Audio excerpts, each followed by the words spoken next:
Hai semuanya, selamat datang kembali di channel Pantara Course. Hari ini kita akan ngebahas topik yang lagi viral banget, yaitu tentang fenomena ngerokok di Indonesia. Pasti tau lah ya, yang lagi viral 5% doang nih sisa laki-laki yang gak ngerokok di Indonesia.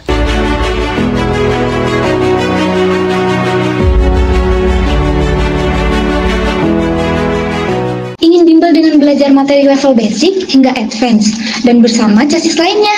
Yuk ikut bimbel reguler offline. Promo terbatasnya, klik link ini ya. Oke, kali ini kita akan mengungkap tentang fakta terbaru tentang bahayanya ngerokok bagi kesehatan jangka panjang, khususnya di Indonesia. Kenapa sih berhenti ngerokok itu penting? Oke, kita bahas dari dampak kesehatannya dulu aja deh. Rokok itu udah terbukti menyebabkan berbagai penyakit serius, seperti kanker, penyakit jantung, dan juga gangguan pernafasan. Dan kalau misalkan teman-teman tahu, gangguan pernafasan itu nggak cuma satu aja. Ada bronkitis, asma, paru-parunya ada airnya, dan masih banyak banget lagi lainnya. Dengan berhenti ngerokok, kamu tuh bisa ngurangi resiko terkena penyakit-penyakit ini, dan otomatis kamu juga bisa meningkatkan kualitas hidup kamu. Dan yang kedua, dampaknya terhadap kesehatan lingkungan. Selain ngerugiin diri sendiri, dan tentunya orang-orang di sekitar kamu, ngerokok juga punya dampak negatif di lingkungan sekitar kamu. Asap rokok itu mengandung bahan kimia yang berbahaya yang dapat mencemari udara dan juga merusak lingkungan. Fakta baru lagi tentang bahaya rokok buat kesehatan jangka panjang di Indonesia. Menurut data dari Kementerian Kesehatan Indonesia, rokok adalah penyebab utama kematian prematur di negara ini. Kamu tahu jumlahnya berapa?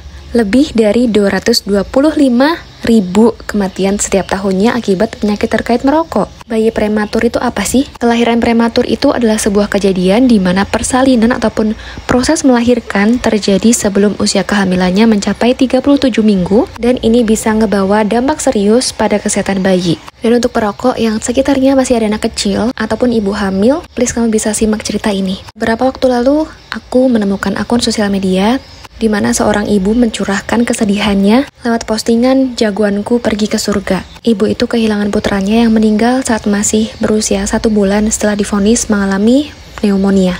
Melahirkan pada tanggal 27 Juni 2017, terlahir sehat dan juga selamat. Sebulan kemudian mereka menyelenggarakan akikah. Saat acara itu, bayinya dibawa ke ruang tamu karena banyak tamu yang ingin melihatnya. Begitu sibuknya ibu dengan tamu, sampai-sampai dia tidak sadar kalau ada orang yang sedang merokok di sekitar bayinya. Awalnya, bayi baik-baik saja dan tidak ada kendala. Namun 2 hari setelah acara akikoh, bayi batuk-batuk dan nafasnya tersendat-sendat ataupun sesak. Karena semakin hari semakin sesak, dibawa ke rumah sakit dan akhirnya dirawat di PICU. Dokter menjelaskan hasil ronsen bayi, ternyata bayi ini mengalami pneumonia yang sangat berat. Hasil ronsen seharusnya paru-paru itu berwarna hitam, tapi di sini kasusnya berbeda. Paru-paru adik itu berwarna putih semua, hitamnya hanya sebagian saja. Tanggal 30 Juli 2017, tersebut mengembuskan nafas terakhirnya. Dari cerita kayak gitu, jadi lebih paham gak sih? Kalau ternyata apa yang kita lakuin itu berdampak buat orang-orang di sekitar kita, entah itu baik ataupun buruk. Kalau kamu udah ada keinginan berhenti merokok, aku ngerasa sangat senang sekali. Dan ini dia tips berhenti merokok yang realistis. Kamu bisa gampang nerapin ini. Yang pertama, tentukan alasannya dulu. Kenapa kamu mau berhenti merokok? Mulai dengan menemukan alasan yang kuat mengapa kamu tuh pengen berhenti merokok. Apakah itu untuk kesehatan kamu sendiri, keluarga, atau keuangan kamu. Dengan memiliki motivasi yang kuat, akan bantu kamu buat bertahan lebih lama. Selanjutnya kamu bisa cari dukungan, entah itu dari keluarga atau teman. Itu bisa jadi faktor kunci dalam kesuksesan buat berhenti merokok. Setelah kamu ketemu sama alasannya, selanjutnya cara berhenti ngerokok itu ada 2. Kamu bisa langsung berhenti seketika, atau kamu bisa kurangi secara bertahap. Menurut kamu yang paling ampuh yang mana? Kita kulik satu-satu dulu ya. Pertama, berhenti seketika. Hari ini masih merokok, besok udah berhenti sama sekali. Dan ternyata banyak banget orang yang malah justru berhasil pakai cara ini. Yang kedua, kurangi secara bertahap.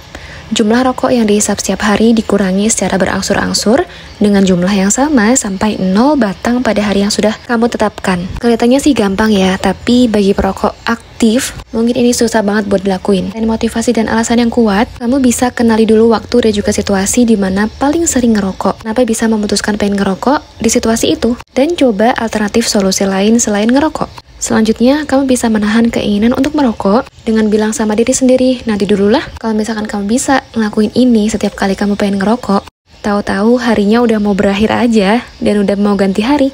Atau enggak, coba deh alihin fokusnya kamu Dan terakhir, kamu bisa gunakan pengganti nikotin. Coba deh cari produk-produk yang bisa mengganti nikotin itu. Misalkan permen karet dan makanan lainnya. Kalau misalkan kamu ingin mengganti dengan permen, pasti ini high sugar ya. Ini bisa mengurangi hasrat merokok dan juga memudahkan proses berhenti merokoknya kamu. Jadi itulah beberapa tips berhenti merokok yang realistis, disertai dengan fakta tentang bahaya merokok bagi kesehatan kamu jangka panjang di Indonesia. Semoga kamu paham akan pentingnya menghindari rokok dan juga asap rokok. Terima kasih udah nonton, sampai jumpa di video selanjutnya.